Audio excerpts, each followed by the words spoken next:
Hello दोस्तों, नमस्कार, सत श्री अकाल। मैं एक बार फिर से आप सभी का स्वागत करता हूं अपने यूट्यूब चैनल डिप्लोमा लेक्चर में।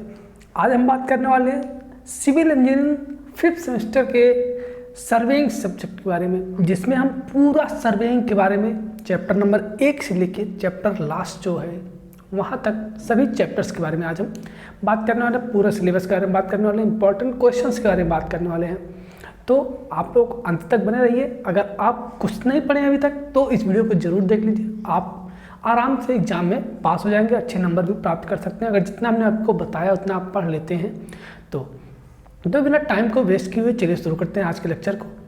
तो अगर आप वीडियो पर चैनल पर नए हैं तो चैनल को सब्सक्राइब कीजिए, वीडियो अगर देख रहे हैं तो वीडियो को लाइक जरूर कीजिए।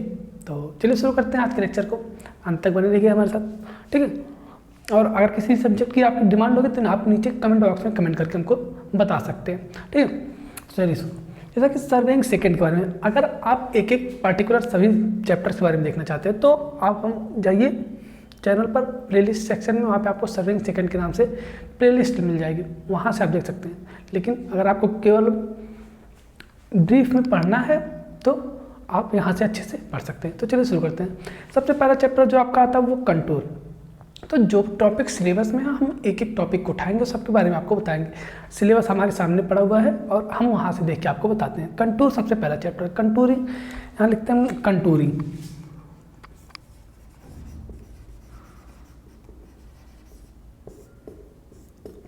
अब कंटूर मतलब क्या होता है? समोच्च। कंटूर मतलब समोच्च रेखन करना, ये होता है कंटूरिंग। तो सबसे पहला इसमें क्या है? Concept of contouring. कंटूरिंग होता क्या है, ठीक है। सबसे पहला ये आपका हेडिंग होता है। तो कंटूर क्या होता है? अगर इसकी बात करते हैं तो ऐसी रेखा क्या होता है? भूमि पर स्थित, पृथ्वी पर स्थित एक ऐसी रेखा जिस पर जो हमारा एलिवेशन होता है वो समान होता है, उस रेखा, वो रेखा क्या कहलाती है भाई? कंटूरिंग कहलाती है। जैसे मान लेते हैं ये हमारा कोई सरफेस है, जमीन का सरफेस मान लेते हैं। यहाँ पे अगर हमने हाइट देखी, उच्चता जिसको एलिवेशन बोलते थे, यहाँ पे मान लेते हैं 100 है, यहाँ पे 100 है, यहाँ पे 100 है, यहाँ पे 100 है, यहाँ पे 100 है, यहाँ पे कहीं 99 है, ठीक है। फिर ऐसे मान लेते हैं यहाँ पे कहीं 99 है, ऐसे कुछ भी हो सकता है। तो जो 100 वाली जितनी पॉइंट्स है, जहाँ भी यहाँ पे मान लेते हैं एक पॉइंट है 100 वाली, जितने भी पॉइंट्स हैं इन पॉइंट्स को मिलाने वाली जो रेखा होगी ये क्या हमारी कंटूर रेखा कहलाती है। ये क्या कंटूर रेखा कहलाती है? कंटूर कहलाती है, ठीक। एक हमारी मतलब समान उच्चता वाली बिंदुओं को मिलाने वाली, समान उच्चता वाले बिंदुओं को मिलाने वाली ऐसी रेखा, या फिर ऐसे बोल सकते हैं समान उच्चता वाले बिंदुओं को मिलाने वाली रेखा को कंटूर रेखा कहते हैं, कंटूर लाइन कहते हैं। और समान पृथ्वी पर स्थित, भूमि पर स्थित समान उच्चता वाली रेखाओं को मिलाने की जो क्रिया होती है उसको कंटूरिंग कहते हैं। कंटूर मतलब रेखा, कंटूरिंग मतलब उसको कार्य कर देना, वो हमारी क्या कंटूरिंग कहलाती है। ये हो गई कंटूर। आप या तो डेफिनेशन लिख भी सकते हैं कि भूमि पर स्थित समान उच्चता वाले बिंदुओं को मिलाने वाली रेखा कंटूर लाइन कहलाती है। और अगर कंटूरिंग लिखना हो तो कंटूर रेखाओं को मिलाने की जो प्रक्रिया होती है, जो समान उच्चता वाले पॉइंट्स को मिलाकर जो रेखा हम कंटूर लाइन खींचते हैं, वो प्रक्रिया जो करते हैं उसको क्या करते हैं? हम कंटूरिंग कहते हैं। ये हो गई कंटूर और कंटूरिंग। नेक्स्ट आता है कि पर्पज क्या होता है, हम कंटूरिंग करते क्यों हैं। अब जैसे कहते हैं, अगर बात करते हैं, जैसे अगर हम बात कर लेते हैं यहाँ पे, चलिए बात करते हैं। जैसे क्या है, अब हमको एक तालाब दिया गया, ठीक। ये कोई तालाब कुछ इस तरह से बना हुआ है, ठीक है। ये इसका RL है, ठीक है, RL, ठीक है। 100 ये मान लेते हैं RL 100 है इसका, और इसका जो RL है ये क्या है? इसका RL जो है वो 99।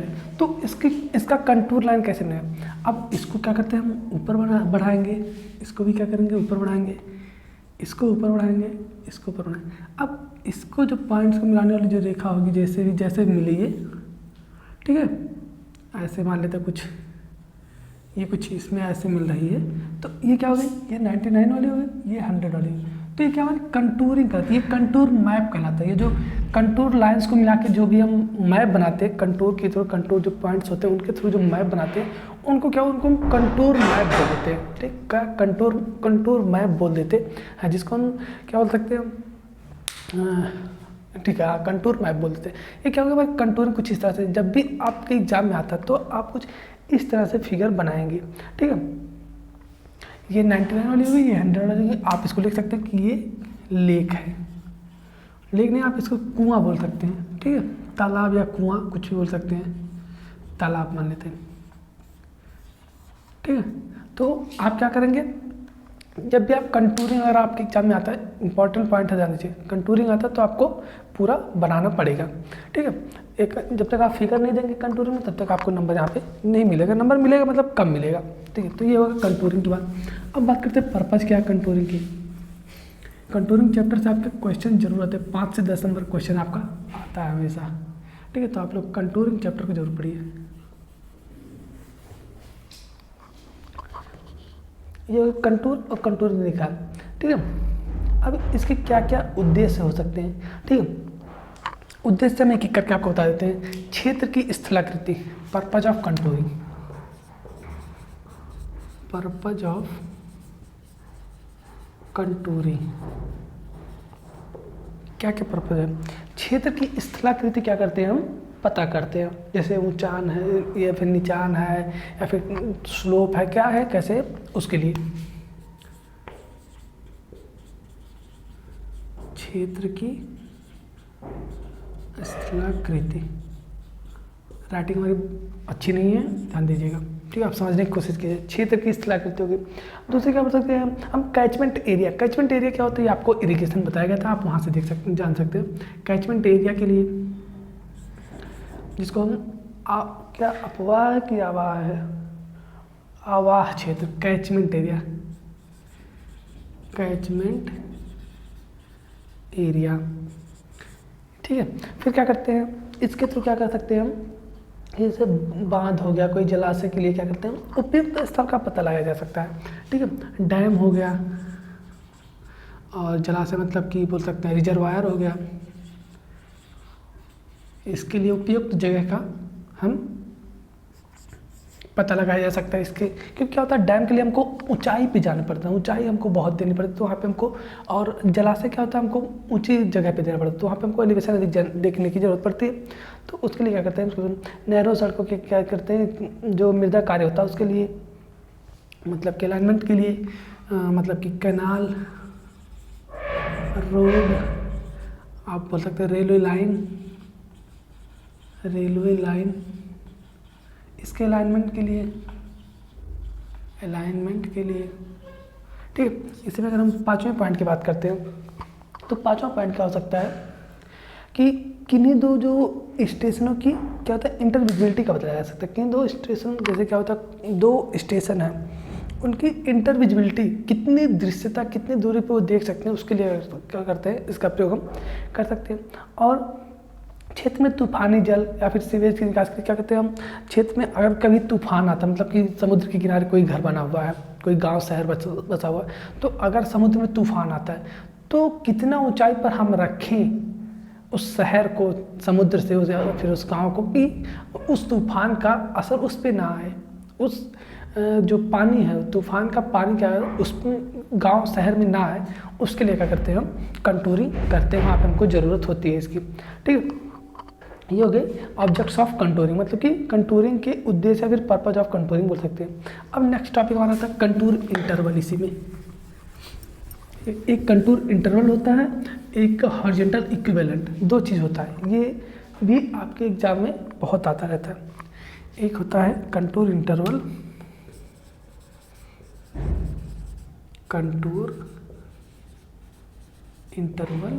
और एक होता है हॉरिजॉन्टल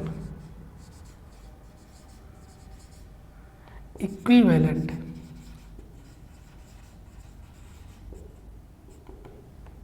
दो चीज़ें होती हैं।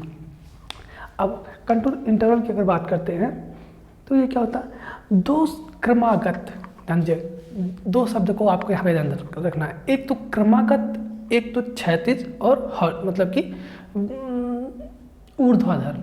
दो चीज़ें आपको इसमें ध्यान रखना है।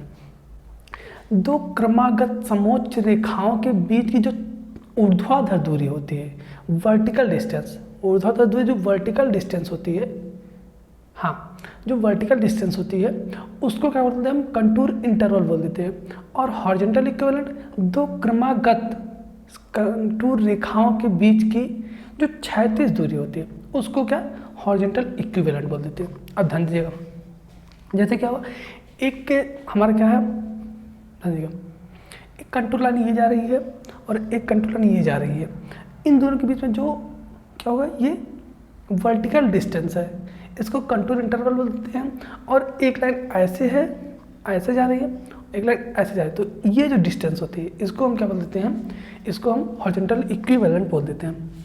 तो आप डेफिनेशन चाहे तो लिख सकते हैं कि किन्हीं दो क्रमागत समोच्च रेखाओं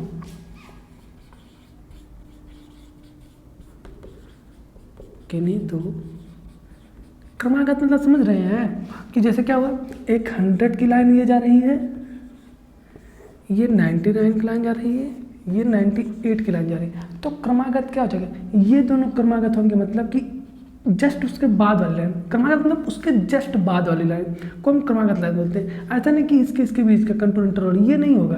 और कंटूर इंटरवल या फिर जो हॉरिजॉन्टल इक्विवेलेंट होता है ये हमेशा सेम होता है, ठीक, क्या होता है, दो क्रमागत लाइनों के बीच में हमेशा सेम रहेगा, बराबर रहता है। ये जैसे अगर 1 मीटर है ना, तो हमेशा 1 मीटर सब जगह ही रहेगा, ये चीज़ कहने का मतलब है, ये 1 मीटर। अब ऐसा आपने ऐसे नहीं याद कर सकते कि इसके बीच का ये 1 मीटर हो सकता है सर, ये नहीं हो सकता, ठीक है, ऐसा कुछ नहीं है।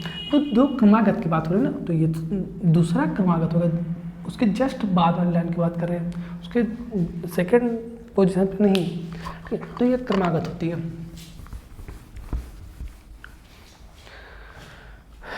किन्हीं दो क्रमागत समोच्च रेखाओं के बीच की ऊर्ध्वाधर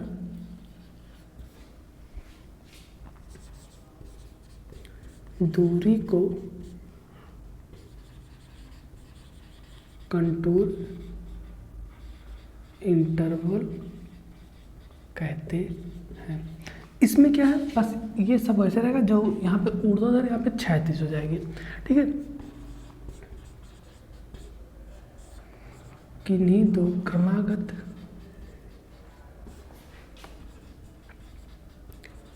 समोच्च रेखाओं के बीच की क्षैतिज दूरी को,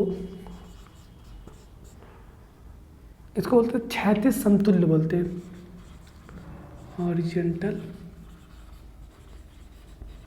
इक्विवेलेंट कहते हैं। आप चाहे तो इसका स्क्रीनशॉट तो ले सकते हैं, बाकी हम फिर आगे चलते हैं क्योंकि टाइम हमारे पास बहुत नहीं है और बहुत कम है और कवर हमको बहुत ज़्यादा करना है। ये हो गई।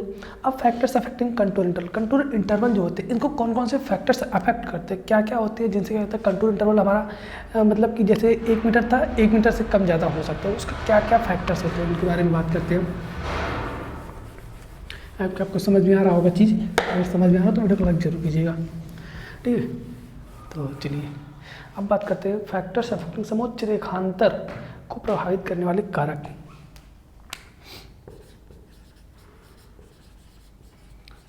Factors affecting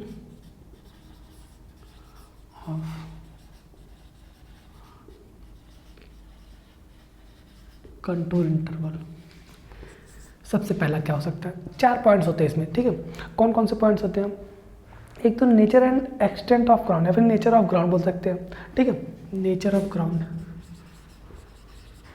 nature of ground कि भूमि की प्रकृति कैसी है, भूमि ढलान है या फिर ऊंची पे है, भूमि कैसा है, स्लोप है, क्या है, सारी चीज़ें हो सकता है, ठीक है।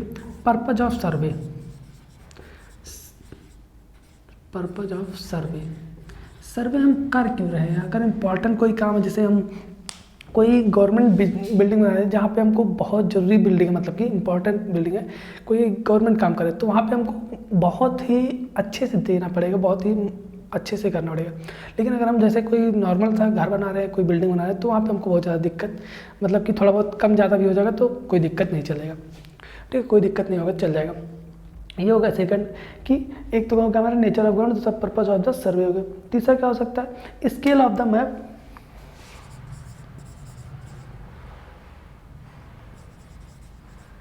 स्केल ऑफ द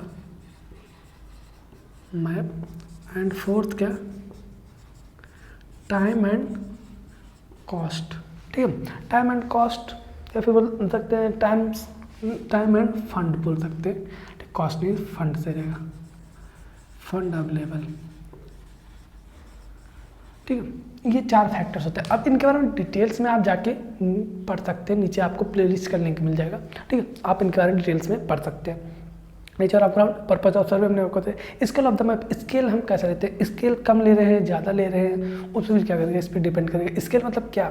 1/10 का स्केल, 1/10 का स्केल, 1/100 का स्केल, 1/200 का स्केल, ठीक, ये क्या हमारा स्केल होता है, ठीक है, इसके बारे में भी आप डिटेल से पढ़ सकते हैं। और टाइम एंड फंड, हमारे पास समय कम है तो हम कंट्रोल इंटरवल ज़्यादा दे देंगे, समय कम है तो कंट्रोल इंटरवल ज़्यादा दे करके क्या करते हैं, हम जल्दी काम कर लेते हैं। अगर समय हमारे पास बहुत है और पैसा भी ज़्यादा है तो क्या करते हैं, वहाँ पे हम कंट्रोल इंटरवल को कम कर देते हैं, पास कंट्रोल रेखाएं खींचते हैं और ज़्यादा, जैसे क्या होता है, पैसा यहाँ पे क्या है, पैसा मतलब क्या, चूना हम करेंगे, चूना डालेंगे ना, जो लाइनें होंगी उस पर चूना डालेंगे तभी तो हमको पता चलेगा। कैसे पता चलेगा? तो अगर पैसा है तो चूना हमको ज़्यादा लगेगा जब पास देंगे कंटूर इंटरवल, और टाइम ज़्यादा लगेगा जब पास देंगे कंटूर लाइन्स को। तो इसीलिए टाइम एंड फंड पे क्या करता है, फंड अवेलेबल पे भी क्या करता है, कंटूर इंटरवल डिपेंड करता है। ये चार फैक्टर्स होते हैं जो मेजर प्रभावित करते हैं, ठीक है। अब चलिए बात करते हैं कैरेक्टरिस्टिक्स ऑफ कंटूर, ठीक है।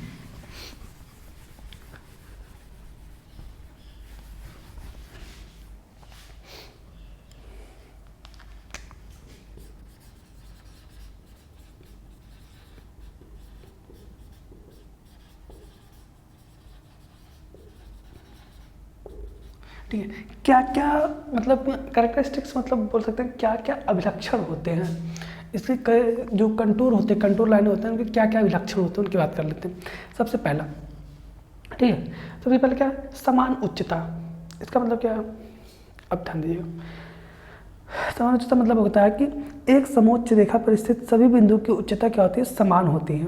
ये इसकी कैरेक्टरिस्टिक्स है कि मतलब कि जो कंटूर लाइन होगी, जो कंटूर होगी उस पर स्थित जो पॉइंट्स होंगे वो क्या होंगे, समान एलिवेशन के होंगे, समान एलिवेशन के होंगे। ऐसे चपटी भूमि का बताता है, अगर समुच्च रेखाएं क्या करती हैं, हमारी दूर दूर है, पास पास है, ढालू भूमि सब, और समरूपी ढलान, असमरूपी ढलान, कैसे है, इन सब के बारे में हम पॉइंट्स लिख देते हैं, बाकी आप इन सब के बारे में अच्छे से देख सकते हैं, ठीक है। सबसे पहला क्या लिख सकते हैं, समान उच्चता,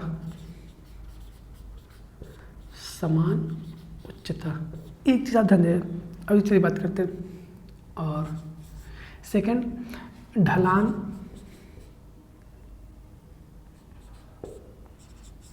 अगर थर्ड की बात करते हैं, समान उच्चता हो गया, ढलान हो गया, और फिर चपटी भूमि, या फिर इसको बोल सकते हैं ढालू भूमि या चपटी भूमि,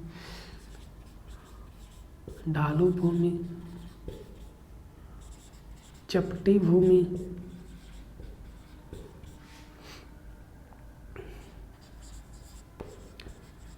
समरूपी तथा असमरूपी ढलान। इसी तरह से पांचवा पॉइंट क्या हो सकता है, और भी कई पॉइंट्स हो सकते हैं, ठीक है।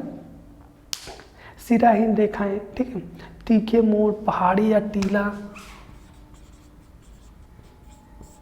पहाड़ी या टीला, ये सारी चीज़ें क्या करते हैं हम, समूह जो कंटूर होता है, कंटूर से क्या करते हैं सारी चीज़ें पता कर सकते हैं कि अगर कंटूर हमारे पास बना हुआ है, ठीक है। कंटूर मैप हमारे पास, तो हम उससे पता कर सकते हैं कि वहाँ पे जहाँ का कंटूर मैप है वो वहाँ पर समान उच्चता है कि नहीं, ढालू भूमि है या फिर चपटी भूमि है या फिर समरूपी ढलान। कैरेक्टरिस्टिक्स मतलब क्या, कि कंटूर क्या हमको बताती है, कंटूर मैप अगर हमको मिल जाए तो हमको क्या चीज़ बता देगी, वो चीज़ कैरेक्टरिस्टिक्स के अंदर हम लिख रहे हैं कि वहाँ पे पहाड़ी बना हुआ है, फिर टीला बना हुआ, टीला, ठीक है, टीला बना हुआ, ये सारी चीज़ें क्या करता है वो हमको बता देता है। इसी तरह से घाटी अगर बना हुआ, वैली जिसको बोल सकते हैं,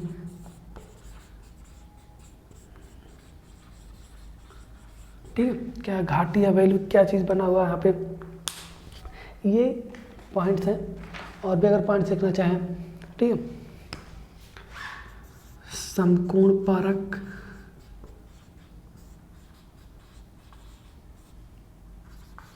इसी में अगर आप और भी पॉइंट्स ऐड करना चाहें तो न्यूनतम दूरी, ठीक है,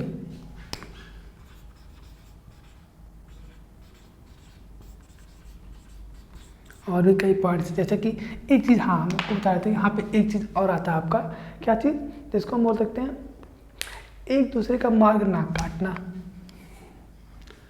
ये भी एक इसका कैरेक्टरिस्टिक है, ठीक है, एक दूसरे का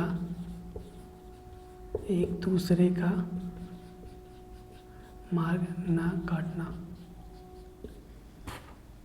इसका एक गुणधर्म है कि ये कभी भी एक दूसरे का मार्ग नहीं काटते। जो कंटूर रेखाएं होती है ये कभी भी एक दूसरे का मार्ग नहीं काटती है। आपको विजुअल हो रहा है ना, एक सेकेंड,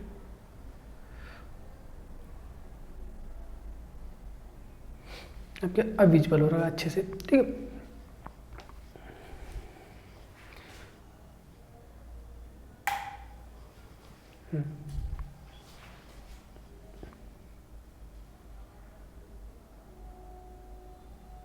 ठीक है, कहते हैं जो कंटूर इंटरवल होता है, सॉरी, जो कंटूर रेखाएं होती हैं ये एक दूसरे को कभी नहीं काटते, आपस में कभी नहीं काटते। जैसे क्या होता है कि ये एक लाइन जा रही है, फिर ये ऐसे कभी नहीं काटती हैं, ठीक है, ये फिर ये कभी, जैसे ये 99 वाली है और ये 100 वाली मान लेते हैं, ठीक, तो ये एक दूसरे को कभी काटेंगे नहीं। क्यों नहीं काटेंगे, देखिए अगर काट देंगे तो मतलब क्या होगा, यहाँ पे हमारा 99 और 100 दोनों की लाइन मिल जाएगी, जो कि असंभव है, कभी नहीं हो सकता। और यहाँ पे भी सेम हमारी दोनों पॉइंट मिल जाएंगे, तो दोनों पॉइंट्स एक ही पॉइंट से मतलब कि समान उच्चता, कहीं उसी पॉइंट पे हमें 99 उसी पॉइंट पे 100 थोड़ी मिल सकता है, ऐसा नहीं हो सकता ना। लेकिन दो अपवाद इसमें आ जाते हैं, ना तो ये एक दूसरे को काटती है, ना तो ये कभी कहीं मिलती है, कभी संगम इनका नहीं होता, कहीं पे एक दूसरे ये मिलती नहीं है, ठीक है। लेकिन इन क्या होता है, एक अपवाद आता है, दो चीज़ क्या आता है, एक ओवरहैंगिंग क्लिफ होता है, इसी में आता है एक ओवरहैंगिंग क्लिफ, और संगम वाला क्या आता है, ये होगा हमारा ओवरहैंगिंग क्लिफ। और संगम वाला जो होता है ये बोल सकते हैं हम कि कोई मतलब वर्टिकल क्लिफ, ओवरहैंगिंग क्लिफ और वर्टिकल क्लिफ। वर्टिकल क्लिफ मतलब खड़ी पहाड़ी। अब ध्यान दीजिएगा, ओवरहैंगिंग क्लिफ का मतलब क्या, कैसे, ये कुछ हमारी पहाड़ी इस तरह से अगर बनी हुई है तो क्या होगा, इसका ये तो ऊंचाई पर, लेकिन इसका जो एलिवेशन ये कुछ इस तरह से बन गया ये पॉइंट का, तो इसका ये हुआ, ठीक है, ये इसका पॉइंट ये हो जाएगा, ध्यान दीजिएगा, ये ऐसे आएगा, लेकिन इसका तो यहाँ पे पॉइंट आ रहा है ना, तो ये हमारा क्या हो जाएगा, ये इसका पॉइंट क्या हमारा यहाँ पे आ रहा है, ठीक। तो क्या होगा, ये एक दूसरे को काटेंगे ऐसे, जो कि असंभव है। ऐसे इसका पॉइंट फिर क्या हो जाएगा, ऐसे आएगा, ये कभी नहीं हो सकता है। ये आपको प्रतीत होता है लेकिन कभी होता नहीं है, ऐसा रियलिटी में कभी होता नहीं, ठीक है।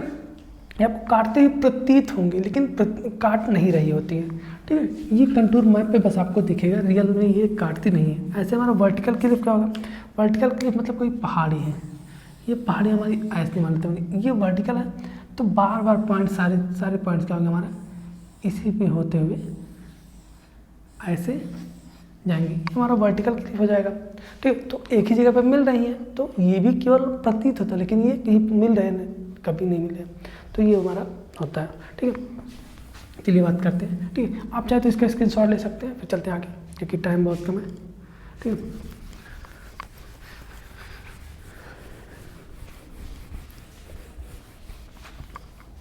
फिर अगर हम इससे बात करते हैं, कंटूरिंग के 2 मेथड्स होते हैं, कौन कौन से? Methods of contouring,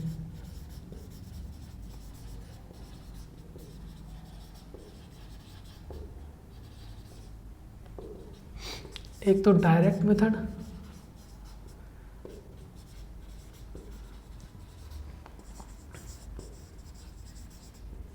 indirect method.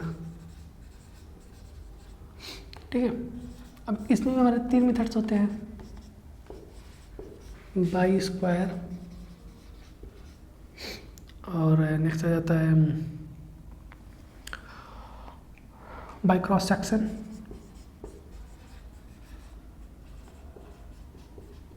और थर्ड आ जाता है बाई टैक्योमेट्री।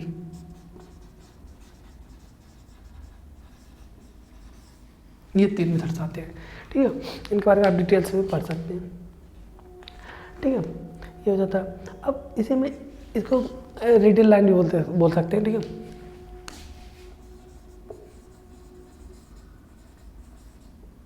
Radial line. ठीक है, अब अगर बात करते हैं नेक्स्ट, जब कंटूरिंग करते हैं, जब मेथड्स में करते हैं, तो हमको क्या करता है यहाँ पे इंटरपोलेशन, अंतर्वेशन करने की जरूरत पड़ती है। और अंतर्वेशन जो इंटरपोलेशन हम करते हैं, इसके भी 3 मेथड्स होते हैं। ठीक है, इंटरपोलेशन, अंतर्वेशन जिसको बोलते हैं, इसके भी 3 मेथड्स हमारे पास होते हैं। अब कौन कौन से मेथड्स होते हैं इनकी अगर बात करते हैं, तो एक एस्टिमेशन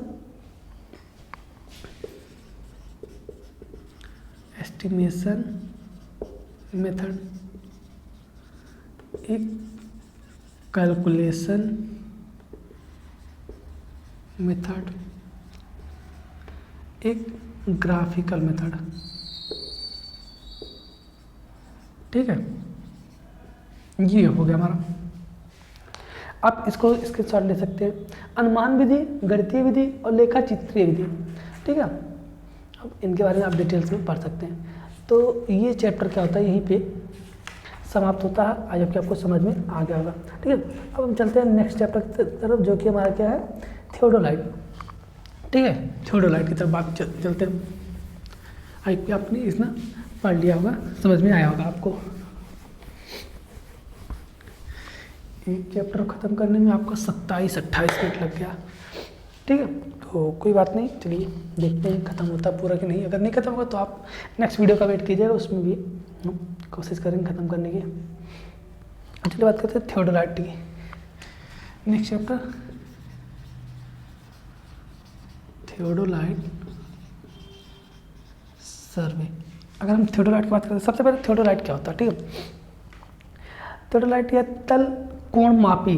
ठीक है, तल कोण मापी जिसको बोलते हैं। ठीक है, एक बहुत परिशुद्ध क्या होता है, यंत्र होता है जिसका उपयोग क्या करते हैं हम भूक्षेत्र में लक्ष्य के क्षैतिज एवं ऊर्ध्वाधर कोण मापने के लिए करते हैं। थियोडोलाइट का उपयोग जो होता है ये क्षैतिज एवं ऊर्ध्वाधर कोण मापने के लिए हम करते हैं थियोडोलाइट का प्रयोग। थियोडोलाइट जो होता है हमारे 2 प्रकार का होता है, एक ट्रांजिट थियोडोलाइट, बात करते हैं चलिए थियोडोलाइट की। एक transit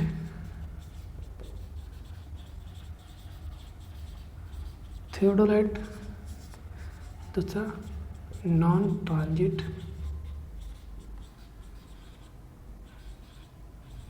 theodolite types. Transit theodolite जिसमें क्या होता है, टेलीस्कोप क्या कर सकते हैं हम 180 डिग्री रोटेट कर सकते हैं, 180 डिग्री या फिर 360 डिग्री हम क्या करते हैं रोटेट कर सकते हैं। वो हमारे ट्रांजिट थियोडोलाइट कहलाते हैं। जिनको हम रोटेट नहीं कर सकते वो नॉन ट्रांजिट थियोडोलाइट कहलाते हैं। ठीक है, ये 2 प्रकार के हमारे थियोडोलाइट हो गए। इसको संक्रामित थियोडोलाइट बोलते हैं हिंदी में, इसको असंक्रामित थियोडोलाइट बोल देते हैं हिंदी में। आप चाहे तो हिंदी वाले नोट कर सकते हैं। ठीक है,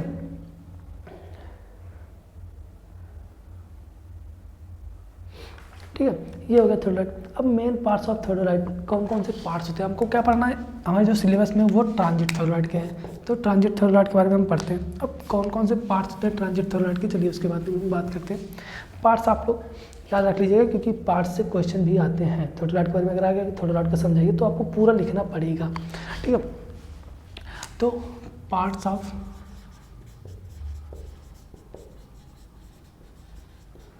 ट्रांजिट थियोडोलाइट। आप फिगर में बनाएंगे एग्जाम में तब लिखेंगे, बहुत इंपॉर्टेंट ये क्वेश्चन हो जाता है, ठीक है। सबसे पहला टेलीस्कोप, टेलीस्कोप। दूसरा ट्रूनियन एक्सिस। तीसरा लेवलिंग स्क्रू,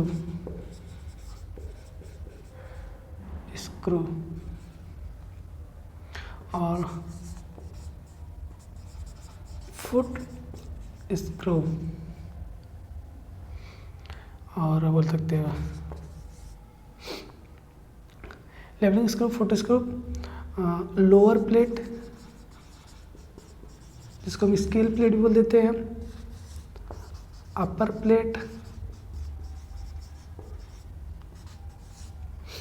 और क्या हो सकता है और भी कई चीज़ें, वर्टिकल सर्कल,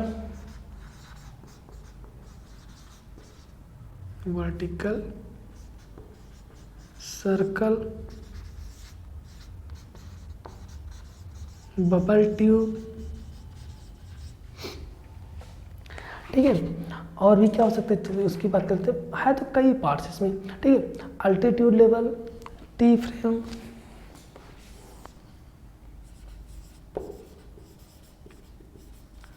अल्टीट्यूड लेवल,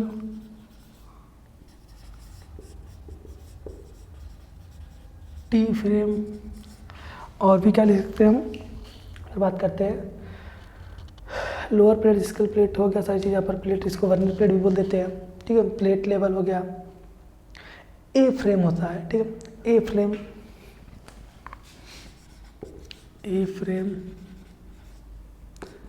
फिर clamp and slow motion screw,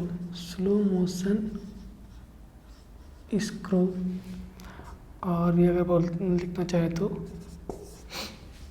और भी बहुत सारे पॉइंट्स, अगर मैं लिखना चाहे तो बहुत सारे। कंपास हो गया हमारा, लेवलिंग हेड हो गया, ठीक है। ट्राइपॉड, कंपास,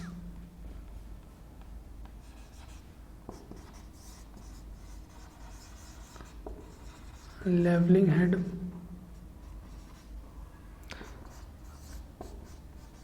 ट्राइपॉड, ठीक है, और प्लम बॉब,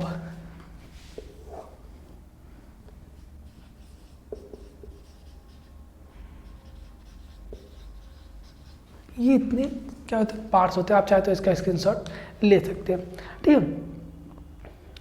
और भी चीज़ें, कई चीज़ें होती है, आप चाहे तो नोट कर सकते हैं, ठीक है। ये हो गए वर्नियर थियोडोलाइट के, ट्रांजिट थियोडोलाइट के क्या होते हैं पार्ट्स होते हैं। आप इनके बारे में सारी चीज़ें पढ़ सकते हैं, आप फिगर बना के इनके बारे में आपको लिखना रहेगा सारी चीज़ें, ठीक है। ट्रूनियन एक्सिस क्या होता है, हॉरिजॉन्टल एक्सिस को क्या करते हैं हम ट्रूनियन एक्सिस बोल देते हैं। लेवलिंग स्क्रू क्या होता है, लेवल करने का जो स्क्रू लगाता है। फुट स्क्रू होता है उसी, लेवलिंग स्क्रू या फिर फुट स्क्रू दोनों एक ही है, इसको देखिए कर लीजिए आप, ठीक है। इसको आप फुट स्क्रू बोल सकते हैं। लोअर प्लेट इसको स्केल प्लेट बोलते हैं, अपर प्लेट को वर्नियर प्लेट बोलते हैं, वर्टिकल सर्कल होता है, बबल ट्यूब होता है, अल्टीट्यूड लेवल होता है, T frame, a frame, clamp screw या फिर स्लो मोशन स्क्रू, जिसको क्या करते हैं हम घुमाने के लिए थियोडोलाइट को टेलीस्कोप घुमाने के लिए करते हैं। लेवलिंग हेड होता है हमारा, ट्राइपॉड होता है, प्लम बॉब होता है, सारी चीज़ें होती हैं। आप चाहते हैं स्क्रीनशॉट ले सकते हैं, ठीक है। चलिए बात करते हैं नेक्स्ट आगे। अब कौन कौन से एक्सिस होते हैं इसमें, ठीक है। उन एक्सिस के बीच में क्या रिलेशन होता है, हम एक्सिस के बारे में बात करते हैं, थोड़ा सा रिलेशन के बारे में बात करते हैं, बहुत ज़्यादा डिटेल में नहीं जाएंगे, ठीक है, क्योंकि टाइम लग जाएगा। जानते हैं आप बहुत बड़ा चैप्टर्स है, ठीक है। अब बात करते हैं हम एक्सिस ऑफ टेलीस्कोप, ठीक है, axis of theodolite and there relation, ठीक है। एक तो हमारा वर्टिकल एक्सिस होता है, ये आप जानते हैं वर्टिकल एक्सिस। एक हमारा हॉरिजॉन्टल एक्सिस होता है, जिसको हम ट्रूनियन एक्सिस के नाम से भी जानते हैं, हॉरिजॉन्टल और ट्रूनियन एक्सिस। और हमारा क्या होता है, लाइन ऑफ साइट, ठीक है, लाइन ऑफ साइट होता है या फिर line of collimation, line of sight और लाइन ऑफ कोलिमेशन। और axis of telescope, axis of telescope. और नेक्स्ट हमारा जो होता है एक्सिस ऑफ प्लेट लेवल, क्या, axis of plate level, axis of plate level. और नेक्स्ट हमारा आता है axis of altitude, altitude bubble. इसको हम अजीमुथ बबल भी बोल सकते हैं। ये 6 आपके एक्सिस होते हैं, ठीक है। और इनके बीच में अलग अलग रिलेशनशिप होता है, सभी आप इनके बारे में अच्छे से पढ़ लीजिए क्योंकि ये भी इम्पॉर्टेंट में आता है। हम बात करते हैं यहाँ पे, आपको नहीं पता ये वर्टिकल एक्सिस आप जानते हैं सीधा होता है, हॉरिजॉन्टल एक्सिस ये होता है लाइन, और एक्सिस ऑफ टेलीस्कोप जो टेलीस्कोप से होते हुए जाती है वो हमारा axis of telescope. Axis of telescope और जो हॉरिजॉन्टल एक्सिस नहीं, हाँ चलिए बात ठीक है, एक्सिस ऑफ प्लेट लेवल और एक्सिस ऑफ अल्टीट्यूड बबल या फिर जिसको हम अजीमुथ लेवल भी बोल देते हैं, अजीमुथ लेवल, क्या, लाइन ऑफ साइट और लाइन ऑफ कोलिमेशन की बात करते हैं। लाइन ऑफ कोलिमेशन क्या होता है कि ये ट्राइपॉड है, ठीक है, ये यहाँ से क्या करते हैं हम,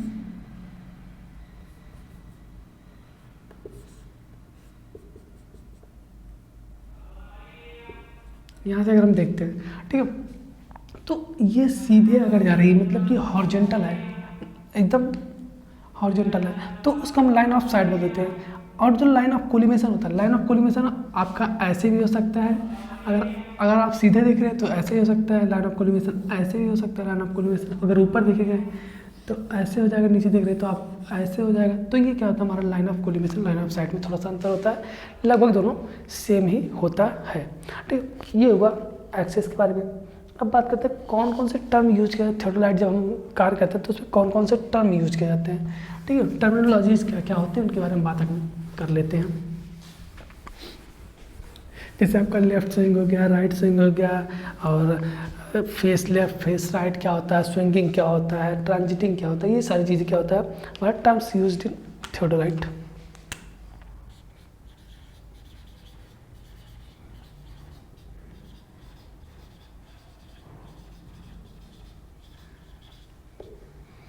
सबसे पहले हम ट्रांजिटिंग की बात कर लेते हैं, सेकंड स्विंगिंग की बात कर लेते हैं,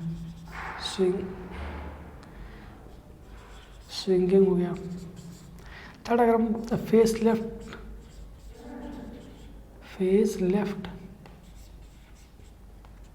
fourth face right, fifth transiting हो गया, स्विंगिंग हो गया, फेस लेफ्ट हो गया, फेस राइट हो गया। एक चीज़ और, जो ट्रांजिटिंग होता है इसको हम प्लंजिंग के नाम से भी जानते हैं, क्या, प्लंजिंग के नाम से भी जानते हैं, ट्रांजिटिंग और प्लंजिंग। और अगर पांचवें पॉइंट की बात करते हैं तो पांचवा पॉइंट क्या हो जाएगा, चेंजिंग फेस, ठीक है, क्या, चेंजिंग फेस।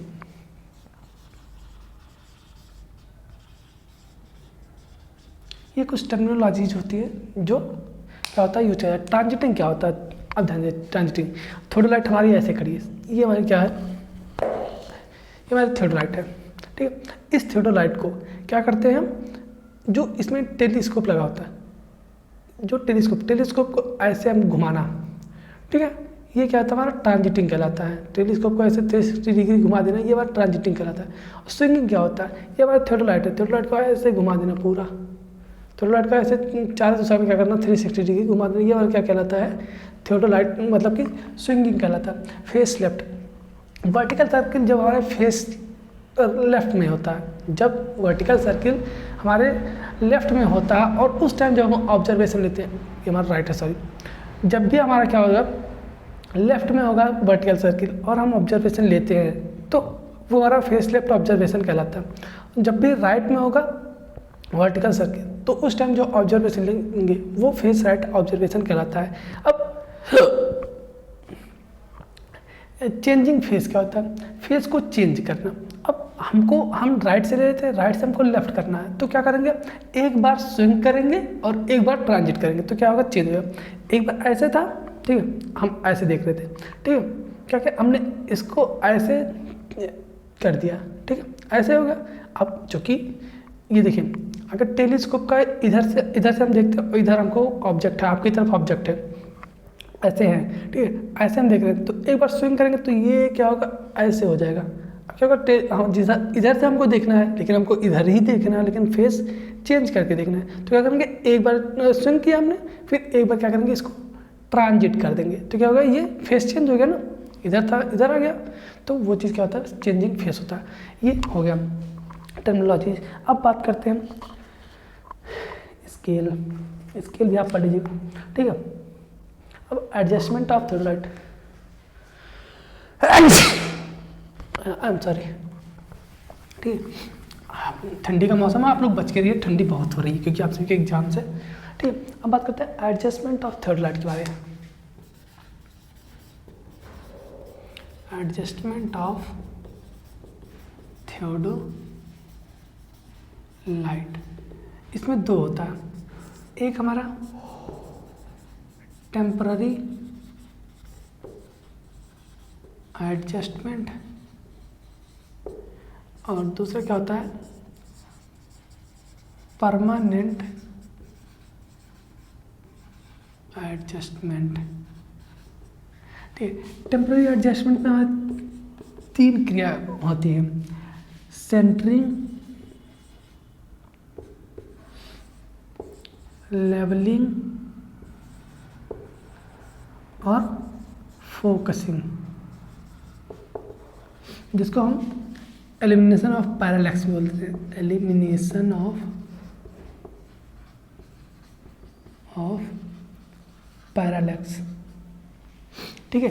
एक तो सेंटरिंग होता है, दूसरा लेवलिंग होता है, तीसरा एलिमिनेशन ऑफ पैरालैक्स या फिर फोकसिंग बोल सकते हैं। ये तीन प्रोसेस करते हैं जब भी हम टेम्पररी एडजस्टमेंट करते हैं। टेम्पररी एडजस्टमेंट हमको बार बार करने की ज़रूरत पड़ती है, जब भी हम कहीं पे ऑब्जर्वेशन लेने जाते हैं, कहीं पे सर्वे कार्य करने जाते हैं, तो वहाँ पर हमको बार बार टेम्पररी एडजस्टमेंट करने की जरूरत पड़ती है, जबकि परमानेंट एडजस्टमेंट हमको केवल एक बार करने की जरूरत पड़ती है। या फिर अगर कभी क्या होगा कि जो ऑब्जेक्ट है वो हमको सही दिखाई नहीं दे रहा है, तो वहाँ पे क्या होता है, हमारा एक्सिस, कोई एक्सिस सही नहीं है, एक्सिस बेकार हो गया, तो उस टाइम क्या करते हैं, वहाँ पे भी क्या करते हैं, परमानेंट एडजस्टमेंट तब हमको करने की जरूरत पड़ती है। वैसे परमानेंट एडजस्टमेंट बहुत लंबे समय बाद करने की जरूरत पड़ती है, जल्दी ख़राब नहीं होता है चीज़ें उसमें, तो टेम्पररी एडजस्टमेंट लेकिन हमको बार बार करने की ज़रूरत पड़ती है, ठीक है। ये तीन प्रोसेस थे, इन तीनों प्रोसेस के बारे में आप पढ़ लीजिए, ये बहुत इंपॉर्टेंट होता है, हमेशा आता है। तो टेम्पररी एडजस्टमेंट आप पढ़ लीजिए, सेंटरिंग होगा, लेवलिंग होगा, फोकसिंग और एलिमिनेशन ऑफ पैरालैक्स होगा, ठीक है। तो अब बात करते हैं इसको अस्थायी समायोजन, इसको स्थायी समायोजन बोल देते हैं, ठीक है। Centring, levelling, elimination of parallax हो गया। अब चलिए बात करते हैं नेक्स्ट, जो परमानेंट एडजस्टमेंट होता है, ये भी क्योंकि आता है, तो इसमें आप पढ़ लीजिए एक्सेस का अक्सर काम करते हैं, तो ठीक है, आप इसके बारे में भी पढ़ लीजिए। अब बात करते हैं नेक्स्ट टॉपिक की, अगर बात करते हैं, ठीक है, तो मेजरमेंट ऑफ हॉरिजॉन्टल एंगल। अगर हमको हॉरिजॉन्टल एंगल या फिर वर्टिकल एंगल मेजरमेंट करना है तो उसके लिए हमारे पास तीन विधियां होती हैं, कैसे मेजरमेंट करते हैं, ठीक है। Methods of measurement of angles, methods of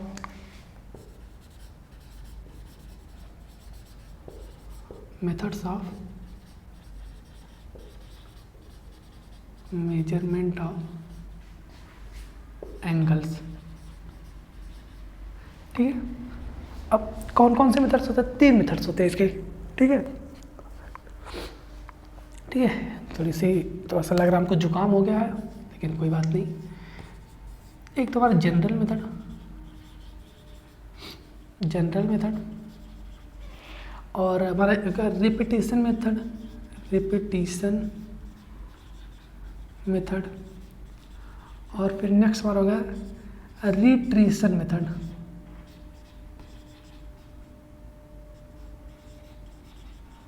तीन मेथड होते हैं। जनरल मेथड को हिंदी में बोलते हैं सामान्य विधि, रिपीटेशन मेथड को क्या बोल सकते हैं हम, आवृत्ति विधि, और रिट्रेशन मेथड को बोल देते हैं हम रिट्रेशन। एक सेकंड, स्पेलिंग गलत है, स्पेलिंग आप लोग चेक कर लीजिएगा, ठीक है। स्पेलिंग क्या है हम बताते हैं आपको।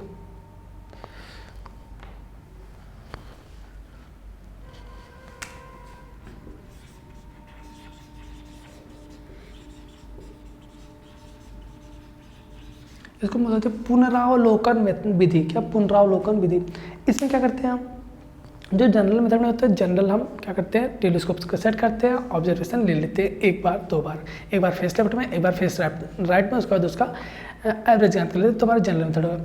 रिपीटेशन मेथड, आप ध्यान दीजिए, रिपीटेशन मेथड में कम से कम 3 बार क्या करते हैं हम ऑब्जर्वेशन लेते हैं। 3 बार रिपीटेशन, बार जैसे क्या करते हैं, हमने एक बार यहाँ से लिया, हमने इधर लिया, इधर हमने लिया कुछ अब 0 करके, फिर इधर से इधर आए, ठीक है। अब फिर इधर से क्या करेंगे, फिर क्या करेंगे हम, फिर इधर आएंगे, जितने रीडिंग रहेगी 0 करके फिर इधर आएंगे घूम के ऐसे, ठीक है। फिर जो रीडिंग यहाँ पे रहेगी वही रीडिंग सेम यहाँ पे रहेगी। फिर यहाँ से इधर जाएंगे तो दोगुनी रीडिंग इसकी मिलेगी, जितनी पहले आई थी उसकी दोगुनी रीडिंग होगी। फिर यहाँ पे टर्न करेंगे, फिर स्विंग करके यहाँ पे आएंगे, फिर यहाँ पे जितनी दोबारा इसकी आई दोगुनी रीडिंग वहाँ पे फिर रहेगी। फिर क्या करेंगे, इसको लेंगे तो 3 गुनी रीडिंग मिलेगी। तो ये एक मतलब कि फेस लेफ्ट मान लीजिए हो गया। अब फिर फेस राइट में सेम ही प्रोसेस दोहराते हैं, तो दोनों का फिर एवरेज लेते हैं, जो आएगा वही हमारा क्या होता है, रिपीटेशन मेथड होता है। जनरल मेथड से मतलब कि प्रिसाइज होता है और परिशुद्ध होता है क्या, रिपीटेशन मेथड। रिपीटेशन मेथड क्या होता है, हमको एक पॉइंट पे खड़े होकर चारों दिशाओं में क्या करना है, हमको अगर सर्वे करना, चारों दिशा में पॉइंट्स लेने, तो क्या करते हैं, एंगल लेने, तो क्या करते हैं हम रिट्रेशन मेथड का प्रयोग करते हैं। यहाँ से खड़े होकर हमको इधर इधर इधर इधर इधर सब जगह हमको पॉइंट से लेने हैं, ठीक है। अब इनके बीच हमको एंगल याद करना है, ये एंगल ये और ये सभी एंगल से याद करने हैं, ठीक है। तो ये क्या करते हैं हम, इसमें हम रिट्रेशन मेथड्स का प्रयोग कर देते हैं, ठीक। ये हो गया एंगल मेजरमेंट। आपको समझ में आ रहा होगी चीज़ें, ठीक है। अगर कोई भी प्रॉब्लम आपको होता है तो आप हमारे दिए गए व्हाट्सएप नंबर पर हमसे कॉन्टैक्ट कर सकते हैं, जो कि आपको दिख रहा होगा, ठीक है, स्क्रीन पर। अब इसमें क्या होता है, सर्वे ऑपरेशंस कुछ होते हैं, ठीक है। जैसे क्या होता है, इसमें होता है magnetic bearing of survey line, ये नहीं आता है। और अगर हम बात कर लेते हैं, आपका सिलेबस देख के हम चल रहे थे, प्रोलॉन्गिंग ऑफ सर्वे लाइन आता है आपका, prolonging of survey line.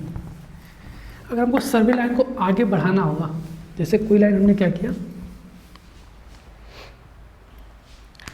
Survey line हमने यहाँ से यहाँ तक एक लाइन लिया, अब हमको इस लाइन को यहाँ तक बढ़ानी है, तो क्या करेंगे हम, यहाँ पे खड़े हो जाएंगे, बैक साइड रीडिंग लेंगे, बैक साइड रीडिंग यहाँ पे लेंगे, फिर क्या करेंगे, स्विंग करेंगे और ट्रांजिट करेंगे, और सेम वही चीज़ यहाँ पे हम ले आके रख देंगे। तो ये हमारा क्या, प्रोलॉन्गिंग ऑफ सर्वे लाइन कहलाता है। प्रोलॉन्गिंग ऑफ सर्वे लाइन मतलब सर्वेक्षण रेखाओं का विस्तार करना, ठीक है। इसको 2 विधि होती है, आप इसको पढ़ सकते हैं, ठीक है। Locating point of intersection of 2 lines, ये भी आता है, आप इसको पढ़ सकते हैं, ठीक है। और एरर्स इन थियोडोलाइट, ठीक है। एरर्स के भी आते हैं, तो एरर्स की अगर बात कर लेते हैं, तो एरर्स भी हमारे 3 एरर्स होते हैं। एक तो क्या होता है हमारा इंस्ट्रूमेंटल एरर, ऑब्जर्वेशनल एरर और natural error. Errors instrumental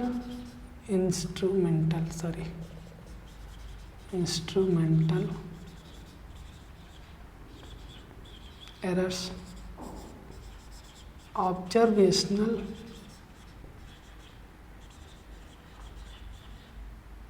errors और नेचुरल एरर्स।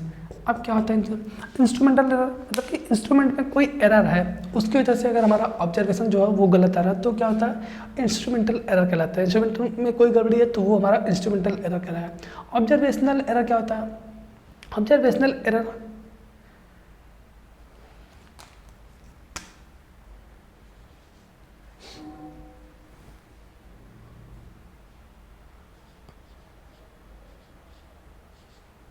ऑब्जर्वेशनल एरर क्या होता है? हम ऑब्जर्वेशनल एरर उस टाइम कोई हम गलती कर देते हैं तो वो एरर ऑब्जर्वेशनल एरर कहलाता है। नेचुरल के कारण मतलब कि जैसे क्या होगा, उसमें मैग्नेटिक नीडल लगी होती है, मैग्नेटिक वहाँ पे होता है मैग्नेटिक चीज़ें, तो उसके कारण अगर बहुत ज़्यादा गर्मी हो रही है तो उसके कारण जो बबल है वो अपनी पोजीशन से हट गया तो उसके कारण जो एरर आ रहा है, बहुत ज़्यादा ठंडी है उसके कारण जो एरर आ रहा है, मौसम सही नहीं है उसके कारण जो हवा चल रही है बहुत तेज तो उसके कारण जो एरर है वो सब नेचुरल एरर के अंतर्गत आते ही हो गए हमारे एरर्स। ठीक है, तो ये हुआ एरर्स। ये थियोडोलाइट आपका यहीं पे खत्म होता है। अब बात करते हैं थियोडोलाइट ट्रैवर्सिंग की बात करते हैं। ठीक है, अब थियोडोलाइट ट्रैवर्सिंग कैसे करते हैं? नेक्स्ट जो चैप्टर आता है वो क्या आता है, बात करते चलिए इसके बारे में, थियोडोलाइट ट्रैवर्सिंग के बारे में। ठीक है, थियोडोलाइट ट्रैवर्सिंग। तो दोस्तों अपने दोस्तों के बीच में शेयर जरूर कीजिए, ठीक, क्योंकि वीडियो लंबी होने वाली है और आप सभी के लिए बहुत बेनिफिशियल होनी, बहुत बेनिफिट करेगा आप सभी के लिए। ठीक, थियोडोलाइट ट्रैवर्सिंग की बात करते हैं हम। थियोडोलाइट ट्रैवर्सिंग, थियोडोलाइट ट्रैवर्सिंग मतलब कि थियोडोलाइट चक्रम बोल सकते हैं। ठीक है, चक्रमण बोल सकते हैं या फिर रेखा बंधन बोल सकते हैं, कुछ भी बोल सकते हैं। तो ट्रैवर्स क्या होता है? ठीक है, ट्रैवर्स क्या होता है मतलब कि चक्रम क्या होता है? अनेक सर्वे रेखाओं से क्या कहते हैं जिनकी लंबाई और दिशा हमको ज्ञात होती है। जिसका होता है कई सारे हमने सर्वे रेखाएं ज्ञात की जिनके हमने दिशा हमको पता है और लंबाई पता है, उनको मिलाकर एक हमने क्या किया, कोई आकार का कुछ बना दिया तो वो क्या कहलाता है, हमारा ट्रैवर्स कहलाता है। सर्वे लाइन्स ये हो गई, ये सर्वे लाइन, ये सर्वे लाइन, ये सर्वे लाइन, ये सर्वे लाइन, क्या हो गया 5 सर्वे लाइन हो गए। 5 सर्वे लाइन्स को मिलाकर, और इसका डायरेक्शन हमको पता है, एंगल पता है, ठीक है, डायरेक्शन पता है हमको, सर्वे लाइन्स की लंबाई पता है, इनको मिलाकर क्या करिए हमने एक आकृति बना दी। इस आकृति को क्या बोलते हैं, ट्रैवर्स बोल देते हैं। इस आकृति को क्या बोलते हैं हम, ट्रैवर्स बोल देते हैं। अब ट्रैवर्स जो होता है ये भी हमारे कई प्रकार के होते हैं। ठीक है, जब भी हम क्या करते हैं ट्रैवर्स बनाते हैं तो कई चीज़ों का हमको इसमें उपयोग करना पड़ता है। जैसे क्या होता है चेन का प्रयोग, जैसे क्या होता है जब हम उपकरण प्रयोग करते हैं, ठीक, कई उपकरण प्रयोग करने पड़ते हैं तो उपकरण के आधार पर अगर इसको डिवाइड करें तो ये कई पार्ट्स में डिवाइड होता है। जैसे चेन ट्रैवर्स हो गया, जब हम चेन की मदद से करते हैं, फिर हमारा कंपास ट्रैवर्स हो गया, प्लेन टेबल ट्रैवर्स हो गया, थियोडोलाइट ट्रैवर्स हो गया, ये सारी क्या होते हैं हमारे ट्रैवर्स प्रकार के हो सकते हैं। जो मेन हमारे ट्रैवर्स के प्रकार होते हैं वो 2 प्रकार के होते हैं, एक तो क्लोज ट्रैवर्स और एक ओपन ट्रैवर्स। क्या होता है, एक क्लोज ट्रैवर्स होता है, टाइप्स की बात करते हैं, एक क्लोज्ड ट्रैवर्स और दूसरा ओपन ट्रैवर्स। अब क्लोज ट्रैवर्स क्या होता है, ये क्लोज ट्रैवर्स हो गया। ओपन ट्रैवर्स क्या हो गया, ये ओपन ट्रैवर्स हो गया। ठीक है, ABCDE। अब यहाँ पे क्या कर रहे हैं हम, क्लॉकवाइज चल रहे हैं, क्लॉकवाइज ट्रैवर्स भी होता है और फिर हमारा एंटी क्लॉकवाइज ट्रैवर्स भी होता है। अगर हम इधर से चलते हैं, इस साइड चलते हैं तो ये एंटी क्लॉकवाइज ट्रैवर्स हो जाएगा। ठीक है, ये हमारा ABCDEF। ठीक है, ये हमारे क्या हो गया, ट्रैवर्स हो गए 2 प्रकार के। एक तो हमारा क्या हो गया क्लोज ट्रैवर्स, एक तो हमारा ओपन ट्रैवर्स। ठीक है, क्लोज ट्रैवर्स क्या होता है, चक्रम पर्वत पर सर्वे करते हुए जिस स्टेशन से कार्य प्रारंभ किया गया था, यदि कार्य उसी स्टेशन पर समाप्त था, जिस स्टेशन से कार्य प्रारंभ किया गया था, अगर उसी स्टेशन पर कार्य समाप्त होता है तो उसको हम क्लोज ट्रैवर्स बोलते हैं। ओपन ट्रैवर्स में कभी भी जिस स्टेशन से कार्य प्रारंभ करते उस स्टेशन पर नहीं आएंगे तो वो क्या हमारा ओपन ट्रैवर्स कहलाता है। ठीक है, ये हमारे 2 प्रकार के ट्रैवर्स हो गए। अब बात कर लेते हैं आगे हमने आपको बता दिया क्लॉकवाइज ट्रेवर्स और एंटी क्लॉकवाइज ट्रेवर्स कैसे क्या होता है। ठीक है, अब ट्रेवर्सिंग विथ अ थियोडोलाइट, जब भी क्या करते हैं हम थियोडोलाइट द्वारा चक्रमण करते हैं तो कौन कौन से मेथड यूज किए जाते हैं। ठीक है, कौन कौन से मेथड्स यूज करते हैं थियोडोलाइट ट्रेवर्सिंग में। तो सबसे पहला होता है ट्रेवर्सिंग बाय एंगल और दूसरा होता है traversing by bearing.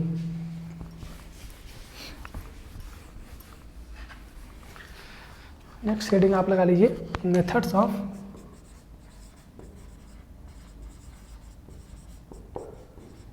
Theodolite traversing. Theodolite traversing, पहला ट्रेवर्सिंग बाय एंगल और दूसरा ट्रेवर्सिंग बाय बियरिंग। ये दो मेथड्स होते हैं। ठीक है, अगर इनके बारे में बात करते हैं, एंगल में क्या करते हैं हम कई एंगल लेते हैं, जैसे इंक्लूडेड एंगल हम लेते हैं, फिर क्या करते हैं हम डिफ्लेक्शन एंगल लेते हैं। ठीक है, तो इन सब क्या करते हैं कोणों को मापते हैं और फिर हम ट्रेवर्स को बनाते हैं। जैसे अब बात करते हैं इंक्लूडेड एंगल क्या होता है। अब इसमें ट्रेवर्स जो एंगल बाई एंगल है, अब इंक्लूडेड एंगल की अगर बात करते हैं, ठीक है, जब दो सर्वे रेखाओं की क्या होता है विभिन्न दिशाओं से आकर एक बिंदु पर मिलती है तो उनके मध्य जो कोण होता है। अब क्या, हाँ, इसमें बात करते हैं हम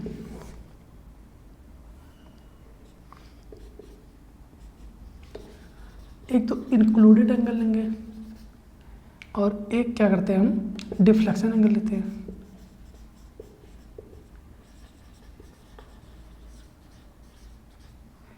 इंक्लूडेड एंगल क्या होता है, अब इंक्लूडेड एंगल की बात करते हैं तो जब दो सर्वे रेखाएं दो विभिन्न दिशाओं से आकर एक पॉइंट पर मिलती है तो उनके बीच जो कोण बनता है उसको क्या करते बोलते हैं हम इंक्लूडेड एंगल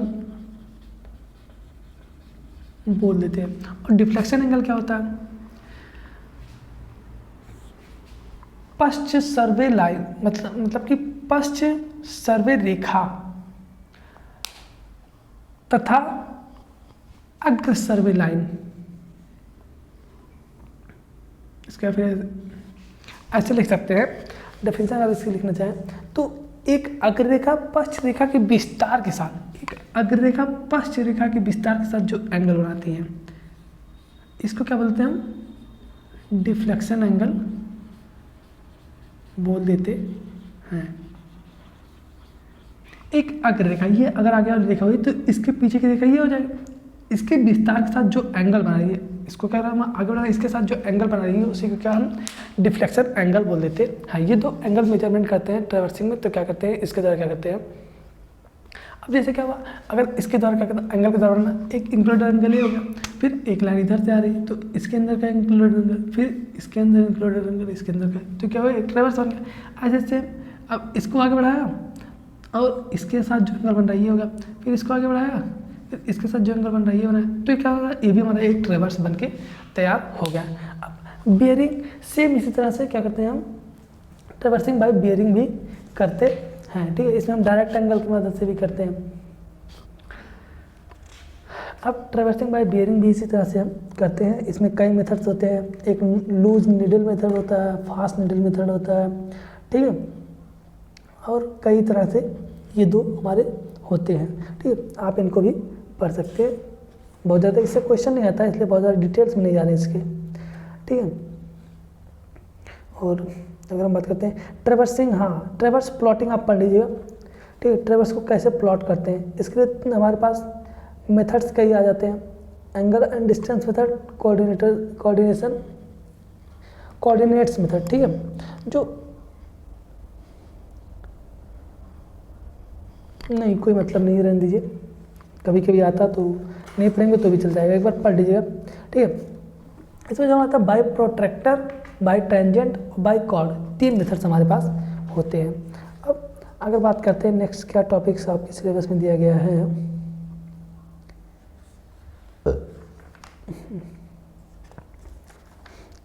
इस चैप्टर से न्यूमेरिकल आता है। ठीक है, तो आप ओमिटेड मेजरमेंट पढ़ लीजिएगा, ठीक है। ओमिटेड मेजरमेंट से आपके क्वेश्चंस आते हैं, ट्रेवर्सिंग से क्वेश्चन आप सभी के एग्जाम में पूछे जाते हैं। आप डिपार्चर, लैटिट्यूड, इन सब का जो फॉर्मूला है इसको आप पढ़ सकते हैं, ये आप सभी के लिए इम्पॉर्टेंट हो जाता है, ठीक है। जो लैटिट्यूड होता है, अब चलिए बात कर लेते हैं थोड़ा सा, ये जो हमारा होता है कोऑर्डिन जो ट्रेवर्स कंप्यूटेशन चक्रम संगणना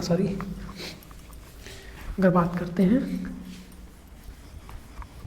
ट्रेवर्स ओमिटेड, तो इसमें हमारा आता है लैटिट्यूड एंड डिपार्चर, ठीक। अब लैटिट्यूड क्या होता है, एटीट्यूड नहीं भाई, लैटिट्यूड, ठीक है। एटीट्यूड ज़्यादा नहीं चाहिए, लैटिट्यूड और डिपार्चर, ठीक है। अब लैटिट्यूड और डिपार्चर की अगर बात करते हैं तो ये क्या होता है,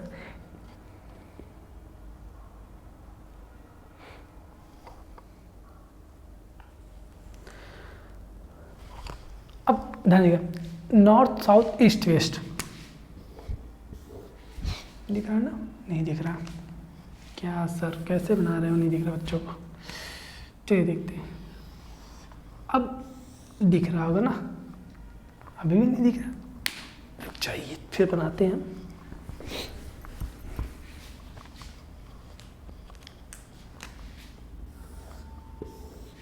अब दिख रहा होगा ना, ये east, west, north, south, north south, ये हमारा लैटिट्यूड होता है, लैटिट्यूड होता है। ये हमारा क्या होता है, डिपार्चर होता है, डिपार्चर, ठीक है। दोनों तरफ लैटिट्यूड को एल से प्रदर्शित करते हैं, डिपार्चर को डी से प्रदर्शित करते हैं। एल वाला क्या होता है, सॉरी, हाँ, लैटिट्यूड को कैपिटल एल से और डिपार्चर को कैपिटल डी से प्रदर्शित करते हैं। तो ये लैटिट्यूड जो होता है, ये कोई देखा है, ये अगर एंगल बना रही तो एल, सॉरी,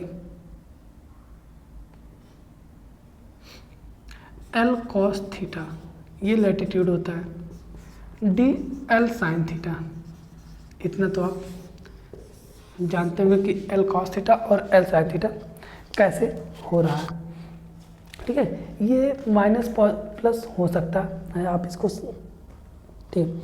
अब एक चीज़ यहाँ पे आता है जो कि इम्पोर्टेंट है, 1 मिनट हम बताते हैं आपको क्या इम्पोर्टेंट है यहाँ पे, जो कि क्लोजिंग एरर आता है, ठीक है। जैसे क्या कर रहे हैं, हम कोई चक्र बना रहे, कोई ट्रेवर्स बना रहे, उस ट्रेवर्स में हमको क्लोज करते हुए क्लोजिंग ट्रेवर्स आ रहा है, तो उसमें जैसे क्या किया, ये ट्रेवर्स हम बना रहे थे, ये यहाँ पे आके मिलना था, यहाँ पे, ठीक, और ये कहीं यहीं तक आ रही है, ये इतना क्लोजिंग एरर हो जाता है, इसको ई से प्रदर्शित करते हैं, ठीक। इस क्लोजिंग एरर को क्या करते हैं हम, निकालने के लिए क्या करते हैं, लैटिट्यूड और डिपार्चर का प्रयोग करते हैं, ठीक है। ये हो गया क्लोजिंग एरर। क्लोजिंग एरर जो ई बराबर होता है, ई बराबर यहाँ पे लिख लीजिए आप, क्लोजिंग एरर्स,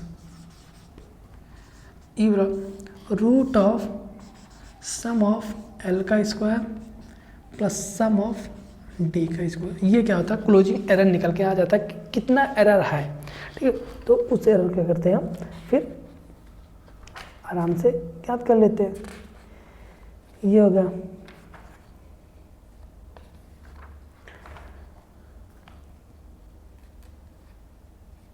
अब और भी कई चीज़ें होती हैं इसमें, ठीक है। तो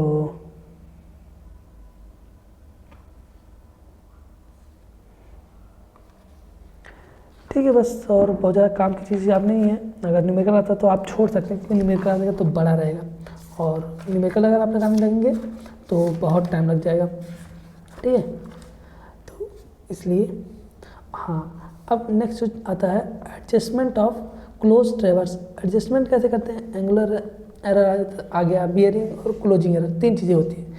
तो इसके बारे में बहुत ज़्यादा डिटेल्स में नहीं जाएंगे, आप बस नाम जान लीजिए। हाँ, बैलेंसिंग ऑफ ट्रेवर्स, इसके बारे में हम बात करते हैं, ठीक है। बैलेंसिंग ऑफ ट्रेवर्स, चक्रम का संतुलन।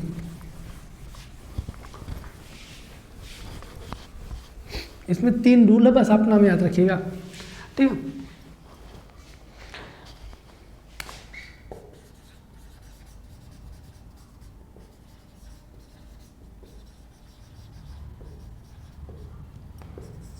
एक बाउडिच रूल, बाउडिच मेथड। फिर क्या आता है, एक बाउडिच मेथड होगा जिसको हम कंपास मेथड भी बोलते हैं, एक ट्रांजिट मेथड,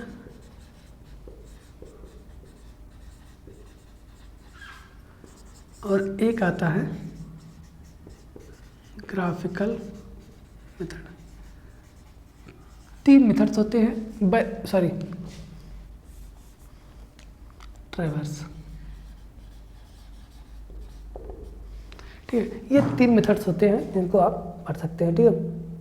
एक वैज्ञानिक CF बाउडिच, उन्होंने इस मेथड को बताया था। इस मेथड में क्या करते हैं हम, जो अक्षांश में कुल त्रुटि या फिर भुजांग में जो कुल त्रुटि होती है ना, उससे करते हैं भुजा की लंबाई और चक्रम की परिधि से क्या करते हैं, मल्टीप्लाई कर देते हैं। तो इसमें फार्मूलाज कई हैं, आप फार्मूला देख सकते हैं, गेल ट्रेवर्स टेबल, आप फार्मूला पढ़ सकते हैं। क्योंकि फार्मूला नहीं आता लेकिन क्वेश्चंस आ सकते हैं, क्वेश्चंस आ जाएगा तो आपको दिक्कत हो जाएगा, ठीक है।